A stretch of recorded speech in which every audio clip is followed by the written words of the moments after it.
अस्सलाम वालेकुम, मैं हूं अंजुम और आप देख रहे हैं मार्केट रिव्यू विद अंजुम। दोस्तों, आज की वीडियो बनाने का मकसद सिर्फ और सिर्फ आप लोगों तक ईद की बेस्ट विशेस पहुंचाना है। दोस्तों, मेरी तरफ से और मेरी टीम की तरफ से आप सबको दिल की गहराइयों से ईद मुबारक। दोस्तों, ईद की खुशियों में आप लोगों ने अपने इर्द गिर्द के लोगों का खास ख्याल रखना है। दोस्तों, बहुत सारे लोग, बहुत सारी फैमिलीज या घर ऐसे होते हैं जो लोग बेचारे ईद की कुर्बानी नहीं कर पाते।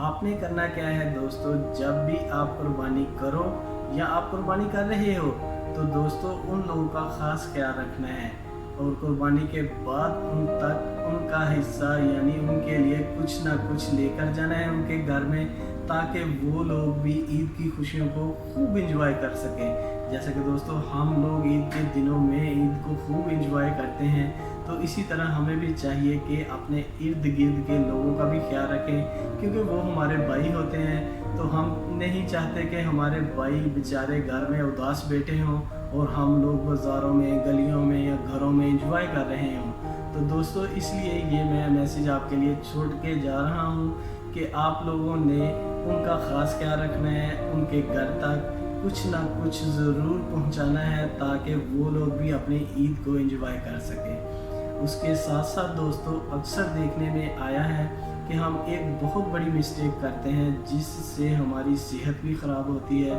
और सेहत के साथ साथ हमारा माहौल, हमारे इर्द गिर्द की गलियाँ, बाज़ार कचरे से भर जाती हैं। वो क्या होता है कि दोस्तों, जब भी हम कुर्बानी करते हैं तो जो भी जानवर हम अल्लाह की राह में ज़िबा करते हैं उसके फाजल मादे अक्सर हम लोग गलियों में या हम लोग गली में देखते हैं कि कोई प्लाट खाली है तो वहाँ पर फेंक देते हैं। और अक्सर तो मैंने देखा है कि दोस्तों जो बच्चों के प्ले ग्राउंड्स होते हैं वो भी कुर्बानी के बाद, ईद के एक दो दिन के बाद देखा जाता है कि वहाँ पर बहुत ज़्यादा जानवरों के फाजल मादे लोग फेंक जाते हैं, जिसकी वजह से दोस्तों बहुत सारी वबाएँ, बीमारियाँ और बैक्टीरियाज पैदा होते हैं। और हमारे बच्चे जब वहीं खेलने जाते हैं या खेलते हैं वहाँ जाकर तो हम वो बीमार होना शुरू हो जाते हैं। तो दोस्तों प्लीज़ ऐसा आपने नहीं करना। आपने करना क्या है कि कोई भी एक जगह को डिसाइड कर लें, वहाँ पर कोई खड्डा वगैरह खोद लें, आप वो चीज़ें उसमें फेंकें और ऊपर मिट्टी डाल दें।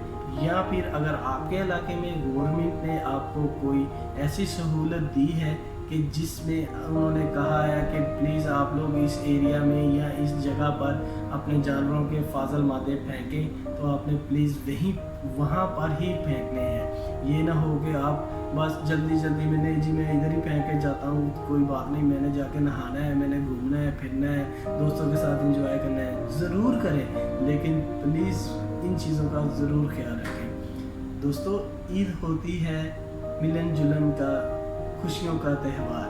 तो दोस्तों, अगर आपसे कोई भी आपका दोस्त या रिश्तेदार, कोई भी आदमी आपसे नाराज़ है या आप किसी से नाराज़ हैं, तो प्लीज़ ईद के दिन ये एक ऐसा मौका होता है कि जब हम किसी को भी गले लगा सकते हैं। तो प्लीज़ मेरी रिक्वेस्ट आपसे है कि उनसे जाके मिलिए, ये रंजिशें, ये गम सब दूर कीजिए और ईद को खूब एंजॉय कीजिए। मैं तो जा रहा हूँ अपने दोस्तों के साथ ईद सेलिब्रेशन करने और उम्मीद करता हूँ कि आप लोग खैरियत से रहेंगे और अपनी ईद को खूब एंजॉय करेंगे। और दोस्तों, ये जो मेरे यंग दोस्त हैं उनसे मेरी रिक्वेस्ट है कि प्लीज़ वन व्हीलिंग नहीं करनी।